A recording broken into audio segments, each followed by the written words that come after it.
oui, je suggère fortement à tous les Québécois de porter un masque quand ils sortent de chez eux.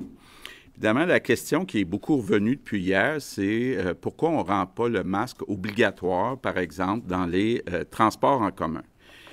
Et la réponse, bien, la plus importante, la plus pertinente, c'est qu'il faut que les masques soient disponibles.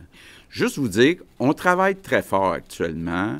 On a une équipe qui est là-dessus depuis plusieurs semaines pour travailler avec des compagnies québécoises qui pourraient éventuellement nous fournir des dizaines de millions de masques, mais ça va prendre encore quelques semaines. On est prêt à financer les masques, mais il faut s'assurer que les masques de qualité soient disponibles avant de penser à mettre ça obligatoire. Par contre, bien, je vais inviter les Québécois. Là, il y a beaucoup d'exemples sur les médias sociaux. Vous pouvez assez facilement fabriquer votre propre masque. Ce matin, à l'Assemblée nationale, tous les députés qui étaient présents ont observé une minute de silence. Et puis aujourd'hui, on a mis le drapeau du Québec en berne en hommage à toutes les victimes, là, donc sur le mât de notre Parlement. Aujourd'hui, le Québec a fait, depuis le début de la crise, 43 000 tests par million d'habitants. Donc, le Québec est un des endroits au monde où, jusqu'à présent, on a le plus testé de personnes. Par contre, puis je ne veux pas me sauver, on faisait 6 000 tests par jour. On vous a dit, il y a à peu près une semaine, qu'on voulait augmenter de 6 000 à 14 000. Or, on est monté à 9 000, 10 000 vendredi, mais là, on est revenu à 9 000.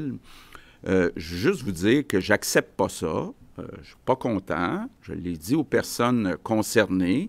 Puis j'espère dans les prochains jours qu'on va être capable d'augmenter à 14 000 tests. Ça veut dire mieux s'organiser. Ça veut dire aussi mieux informer la population dans les différents quartiers, entre autres de Montréal, de la disponibilité des tests. Donc, il faut, je prends une partie du blâme en disant, il faut mieux expliquer que les tests sont maintenant disponibles à grande échelle.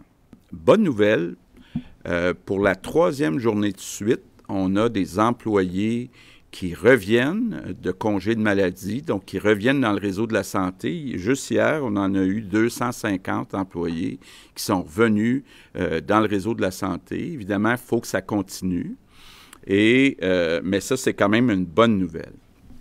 Une autre bonne nouvelle, et puis je ne veux pas scooper ma collègue Isabelle Charret, mais cet après-midi, avec le docteur Massé, elle va annoncer qu'on va permettre les sports individuels où il n'y a pas de contact. Je vous donne 2 exemples, le golf et le tennis.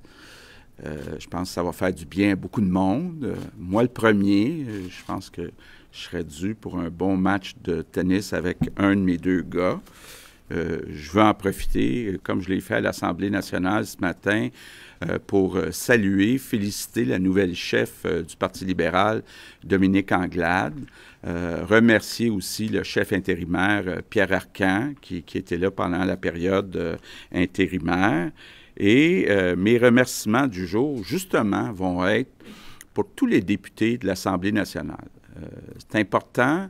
Le rôle des députés, ce sont les 25 députés qui ont la responsabilité d'écouter les citoyens de leur comté, puis d'amener les préoccupations des citoyens de leur comté à l'Assemblée nationale. Je termine en vous disant, en revenant un peu sur les consignes puis la suite des choses, c'est assez évident que dans les prochains mois, même peut-être les prochaines années, il n'y aura pas de vaccin. On va être obligé d'apprendre à vivre avec le virus. Puis si on veut revenir le plus rapidement possible à une vie un peu plus normale, c'est important de suivre les consignes. Donc, on ajoute le masque, mais on n'oublie pas non plus de toujours garder 2 mètres de distance avec les autres personnes, se laver les mains régulièrement.